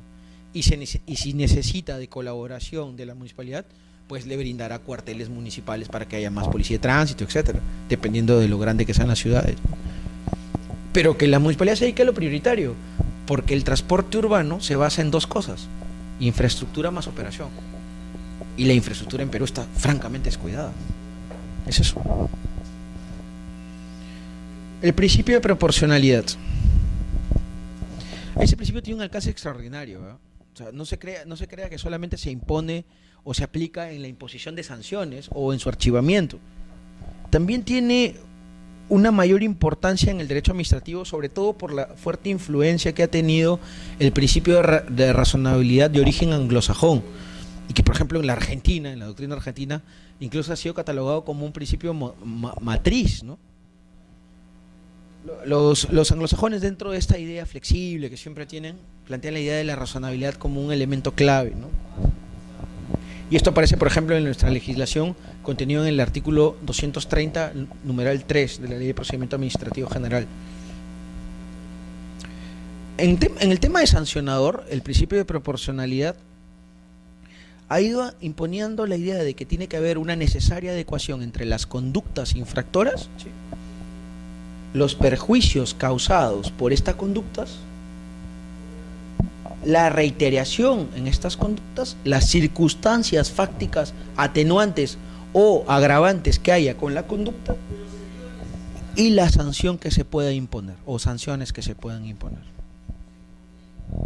Entra en juego muchas cosas, ¿sí? Entonces es un elemento de valoración, si se quiere. Es un principio que implica la valoración de múltiples cuestiones. Entonces no se tiene que mirar solo la actuación. Cuando un órgano sancionador o un órgano instructor que pretende iniciar un sancionador revisa las posibilidades de poder ejercitar o no la potestad, o de imponer o no una sanción, o qué tipo de sanción hacer, tiene que valorar no solo la actuación, sino todo lo que está al costado de ella y todos los efectos que produce esta actuación, es decir, las consecuencias jurídicas anómalas, etc. Por tanto, lo que intenta hacer el principio de proporcionalidad es adecuar la sanción impuesta o el inicio de un sancionador a la conducta, reconducirlo hacia la correcta justeza de la conducta, a los contenidos y a los límites que tiene esa conducta, ¿sí? En un expediente sancionador no se valoran juicios, se valoran conductas y hechos, y eso es algo que hay que hacerle realizar un fuerte aprendizaje en los empleados públicos peruanos. No valoras lo que dice un informe, valoras la conducta seguida por el administrado que está en el expediente. No es que el informe dio un valor jurídico técnico, está bien, pero ¿cuál es la conducta? Sobre esa conducta construyes el juicio de valor, no al revés, ¿no? Entonces, la proporcionalidad obliga a que la conducta infractora sea el eje central, y sobre ella se vean las circunstancias atenuantes, se vean las circunstancias exculpatorias, por ejemplo, ¿sí?, si fuera el caso. Cada vez más está apareciendo esto. La reiterancia, ¿sí?, la gravosidad de las consecuencias, ¿sí?, todo alrededor de la conducta. Pero no se valoran juicios sobre la conducta, que eso es algo bien complejo, que en el país pasa, ¿no? A veces se argumenta en resoluciones sancionadoras un juicio técnico previo, y eso ha sido el elemento único y clave para poder sancionar a una determinada conducta. Eso es cerrado, va contra la razonabilidad. ¿Por qué? Porque lo que intenta hacerse con esto es, al valorar solo los hechos y las conductas en los procedimientos sancionadores, es hacer que las personas entiendan que más vale la pena respetar la norma que incumplirla. O sea, si yo tengo un hecho que me van a castigar con 35 UITs y sé que va a pasar eso, a mí me importa más respetar la norma, la técnica no normativa, si fuera el caso, que incumplirla, infringirla. Si en el Perú las multas sobre vehículos de tránsito y transporte urbano fueran reales y llevaran a continuación al decomiso de todas las unidades que infringieran normas, el caos reinante no existiría. porque la gente haría un mínimo de razonabilidad y logicidad en su cabecita y pensaría, si yo me paso a la luz roja tengo 3 UITs. 3 UITs es 3 semanas de trabajo, de ganancias en trabajo. Y me van a ver, o sea, hay formas tecnológicas de que me van a ver y me van a descubrir. La comisión de la infracción no va a pasar desapercibida. Mi hecho no es un hecho que le importe un rábano a los demás, es un hecho que a la autoridad le abre el camino para imponerme una sanción a través de un procesamiento. Si eso es así, ¿yo haré la conducta? Es la pregunta. Y la respuesta es no. Porque es muy costoso hacerlo, es muy caro, tanto material como económicamente, poder plantear una conducta que infrinja las normas de tránsito. Pero como en el Perú no hay ni medios tecnológicos, ni hay la cantidad adecuada de autoridades instructoras, ¿sí?, para cada esquina en donde se violen las normas de tránsito, evidentemente todo el mundo cree que lo puede hacer porque no hay castigo. ¿Sí? Y eso es lo que pasa en muchos sectores económicos y sociales del país. Donde no hay castigo, las normas se incumplen. Punto. Y no es que la sangre permita que la letra entre, ¿no? No. Es que la sangre permite que la letra exista. Si una norma se incumple, no existe. Simple. ¿Por qué? Porque es letra muerta. Entonces, el sancionador ahí es donde cumple un papel prioritario. ¿Para qué? Para permitir la existencia jurídica de dispositivos. Ahora, en Perú, ¿qué se ha ido construyendo? Desde la reforma que hubo el año 2008 con el decreto legislativo 1029, que reformó parcialmente la ley de procedimiento administrativo general, se ha ido introduciendo una serie de criterios que intentan singularizar la proporcionalidad. ¿Qué criterios? La gravedad del daño, por ejemplo, es uno de los criterios. Esa gravedad del daño tiene que estar imputable y ser directamente imputable a un bien jurídico, que no es otra cosa que un interés público, o a un determinado derecho afectado de tercero, ¿no? Habría que ver ahí cuáles son las consecuencias que produce esa conducta sobre un hecho, sobre un derecho o un interés público en concreto. El perjuicio económico causado entre un tema de valorización, que muchas veces hay que hacerlo, ¿sí?, ponerle un número al tema, un número en dinero. La continuidad o la repetición de la conducta, eso es un tema interesante. Las conductas repetidas, ¿qué producen? Más violaciones de la norma o de las técnicas no normativas. Y a su vez, es probable, casi indubitable, que produzca también más afectaciones a derechos o bienes jurídicos protegidos. Es clarísimo. O una mayor cantidad y calidad de consecuencias negativas sobre estos. Es claro también. Entonces, por eso, la repetición o una conducta infractora continua tiene que ser mucho más reprochable que una conducta de tracto instantáneo. Y eso, si es lo primero, tiene que ser más fuertemente castigado.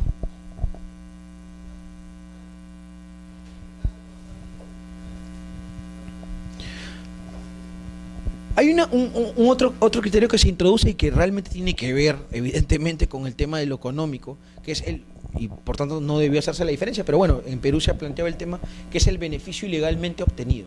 De hecho, que las conductas infractoras se hacen porque de alguna manera permiten obtener estímulos en favor del que infringe las normas o las técnicas no normativas, ¿no? Es clarísimo que el infringir tiene que producirte alguna consecuencia favorable, pasar más rápido por la calle, eliminar algún trámite, no certificar algo, poder circular algún elemento que no debía circular, algo te tiene que producir, eso tiene que ser extirpado. Por eso es que la proporcionalidad lo que obliga es, si yo reviso que hay un beneficio ilícito, tengo que demoler ese beneficio, ¿sí? ¿Para qué? Para evitar que las personas crean que realizando esa conducta infractora pueden obtenerlo, ¿no? Y no realizando el cauce jurídico, porque ahí es donde aparece lo que en el Perú le llaman como informalidad, que no es otra cosa que el irrespeto por el derecho, ¿no?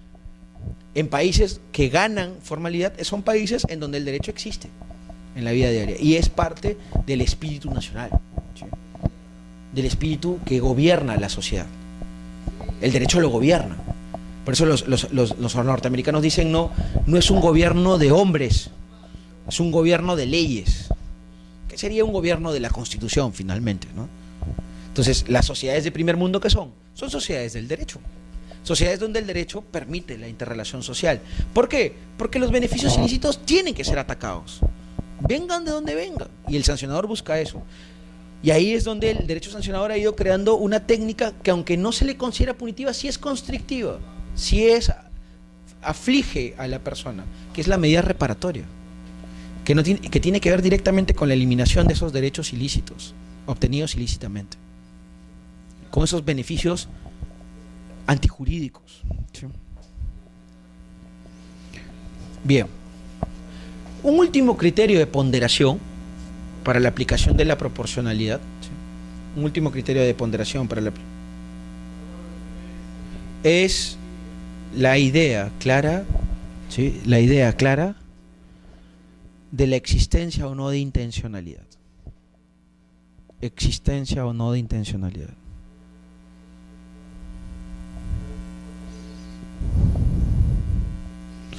Bueno, el dolo desde siempre, el dolo, el conocimiento para poder producir una actividad o una conducta, desde siempre ha sido considerado como un elemento que agrava la situación criminal de alguien. Es más, en el derecho penal está claro que lo doloso y lo culposo van por caminos separados. Evidentemente lo primero es mucho más aflictivo que lo segundo, ¿sí? Bueno, en el derecho administrativo sancionador se ha seguido el mismo camino. La intencionalidad o no permite ponderar que una conducta pueda tener menos gravosidad en la imposición de una sanción. Y ahí es donde se abre, junto con el resto de criterios de ponderación, todo el camino de la llamada potestad discrecional de imposición de sanciones. La discrecionalidad administrativa para poder optar. Acuérdense ustedes que en las sanciones peruanas, que por lo general utilizan la multa como el elemento estrella, te permiten multas entre 1 y 500, por ejemplo. O sea, unos rangos monetarios gigantescos, ¿no? Y en esos rangos monetarios, la autoridad que impone, o el órgano administrativo que impone la sanción, tiene espacio para maniobrar, para poder apreciar. Y ahí es donde entrarían los criterios de ponderación. No es lo mismo imponer una OIT que imponer 499. Evidentemente, ¿no? Y entonces, en ese rango de ponderación, se instrumentaliza o aparece la potestad discrecional. Y la potestad discrecional se utiliza y se tiene que mediatizar con los criterios de ponderación que hemos hablado. Y ahí es donde se materializa, a su vez, la proporcionalidad, la razonabilidad peruana, contenida en la ley peruana. ¿Para qué? Para poder dar, nunca totalmente mecánica, pero al menos en una mediana justeza, ¿sí?, la sanción que corresponda al caso concreto, al procedimiento en específico, a la conducta seguida, ¿sí? La sanción nunca es un elemento mecánico. La sanción que se impone siempre es un elemento de logicidad y razonabilidad, en donde entran en juego también elementos de ponderación, que son finalmente elementos de juicio, ¿sí?, volitivos o estimulados desde fuera. Los criterios atenuantes que hemos hablado, o los criterios que agravan la situación de una persona, son criterios de valoración y por tanto entran en juicios subjetivos. Por eso es que no se puede eliminar la subjetividad nunca de las decisiones humanas. El hecho mismo de tomar la decisión ya es subjetiva, ¿sí? Lo que intenta hacer la ley es al menos que hayan unos criterios por los cuales obligatoriamente tiene que pasar el órgano instructor, el órgano sancionador, perdón. Y a la hora de poder asumir la posibilidad de poder imponer o no, o si ya impone incluso, puede asumir una sanción justa, que es lo más importante. ¿Está claro? ¿Alguna duda sobre los criterios de ponderación?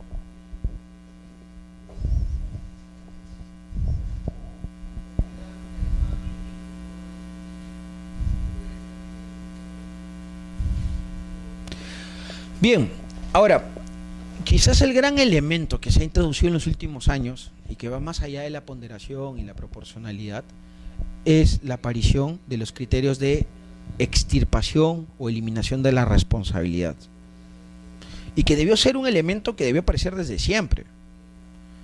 Porque no puede haber responsabilidad sancionadora y por tanto no puede ser proporcional la imposición de una sanción por una determinada conducta cuando no hay responsabilidad sancionadora, cuando esta no existe.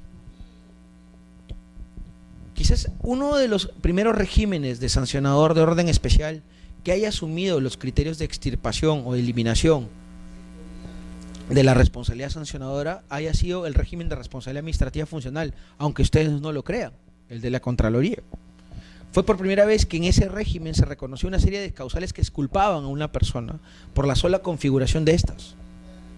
¿Cuáles? La aparición de los estados de necesidad, de los estados de emergencia, de imposibilidades psicosomáticas, es decir, de imposibilidades que tengan que ver con el físico o la psiquis de la persona que se considera inculpada. Por ejemplo, una persona que tiene desequilibrada mentalmente y comprobable científicamente tal situación, no se le puede procesar, porque no está dentro de los cabales y raciocinios mínimos para poder entender la situación que toca afrontar. Bueno, eso en Perú nunca existió, hasta recién entrado el año 2012.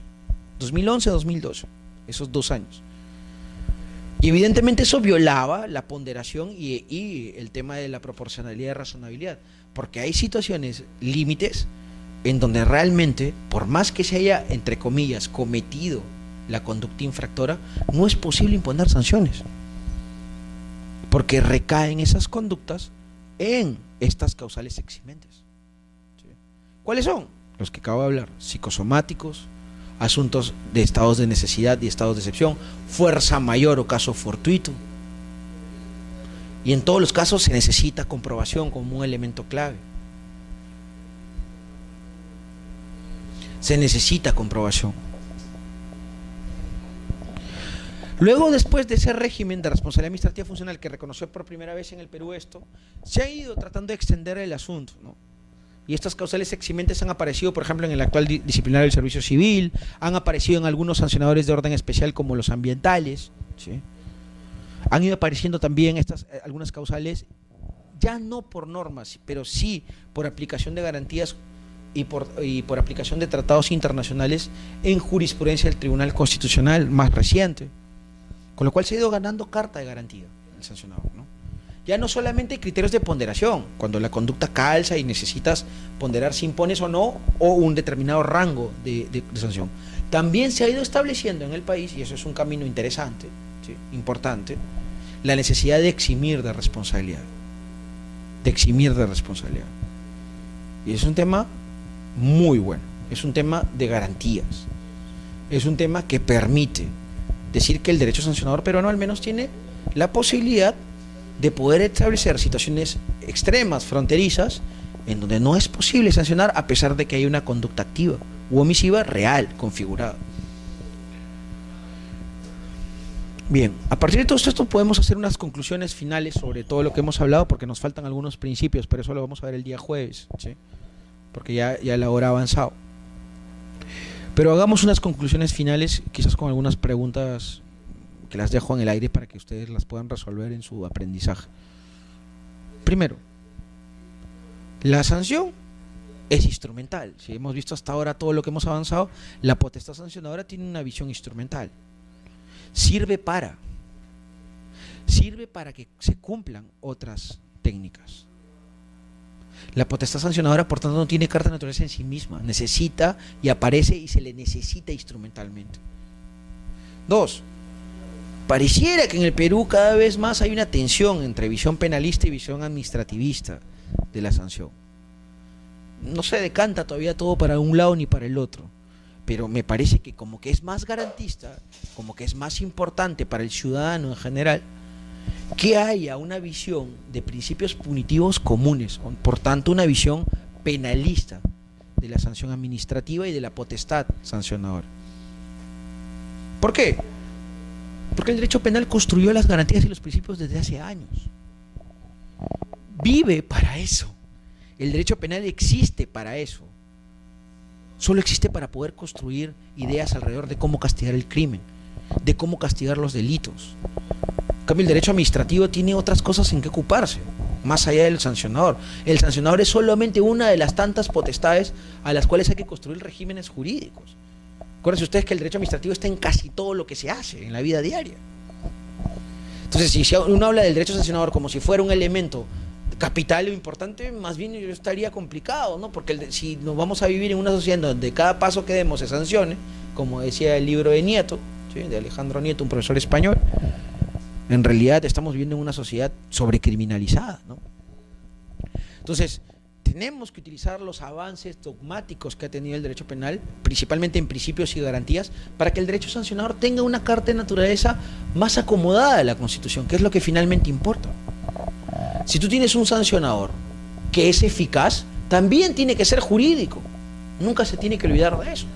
Y ser jurídico significa que respete las garantías constitucionales y evidentemente los principios que la propia Constitución y el tribunal, que es el intérprete supremo y el guardián de esta, ¿sí?, puede haber ido construyendo en su jurisprudencia. En tercer lugar, sea por una postura o sea por la visión administrativista, siempre habrán principios y garantías comunes, no se pueden negar estos. O sea, por tratar de singularizar la potestad sancionadora no vas a negar el principio de legalidad, o la tipicidad, o la retroactividad. Por tratar de decir que el disciplinario, por ejemplo, que hemos tratado tanto como ejemplo, es un elemento de derecho administrativo, ¿sí?, un administrativo especial, vas a tratar de darle una carta de naturaleza singular que no se le puede aplicar, por ejemplo, el non bis in idem, como ha intentado decir un tribunal administrativo recientemente. Y lo vamos a ver luego cuando hablemos de esa garantía. Falso. O sea, intentar construir contra la Constitución es como arar en el mar. No tiene visión de futuro, no tiene visión actual y menos puede tener estabilidad en el tiempo. Ese tipo de posturas serán demolidas lentamente, por más que se diga lo contrario, ¿sí? ¿Y por quién serán demolidas? Por la doctrina, evidentemente, y por los jueces, que lentamente asumirán una doctrina más garantista sobre el tema. Y además será ineficiente, porque en el propio disciplinario que intentamos hablar, son los propios jueces quienes le enmiendan la plana a la administración pública, reponiendo gente, haciendo que se les paguen los devengados, etcétera. Y eso es como un boomerang, le cae a la propia administración que intentó disfuncionalmente ejercitar potestades disciplinarias, potestades sancionadoras. Igual son con los sancionadores de orden municipal y los sancionadores de orden nacional, estatal. Cuando están mal construidos, la sanción termina siendo un boomerang sobre la entidad administrativa quien la impone, porque los jueces terminan ejemplificando. Y si se activara, por ejemplo, en el país la responsabilidad patrimonial, un ciudadano podría establecer resarcimientos por una mala práctica sancionadora, y debería ser así. ¿Para qué? Para que la administración pública entienda. Si no le gusta solamente que le anulen en juicio las sanciones impuestas de mala manera, bueno, le debería doler en los fondos públicos, ¿no?, que es donde realmente más duele a las personas en general y a los propios poderes públicos. Entonces, el sancionador peruano es un régimen o un conjunto de regímenes en construcción, que ha ido ganando garantías, ha ido ganando principios, y no se les puede obviar esos principios como un receptáculo único, como parte de los principios que limitan el jus puniendi, que es esa figura única que permite tener dos manifestaciones punitivas. Entonces los principios existen para eso, para limitar el jus puniendi. Si eso es así, debe quedar totalmente claro, ¿sí?, totalmente claro, que los principios son comunes tanto para el derecho penal como para el derecho sancionado en vía administrativa, ¿sí? En la próxima clase seguiremos hablando del resto de principios que nos faltan para completar al menos aquellos que están en la Ley de Procedimiento Administrativo General, y a continuación poder dar algunos ejemplos, como ya hemos ido dando ahora, ¿sí? Muchas gracias.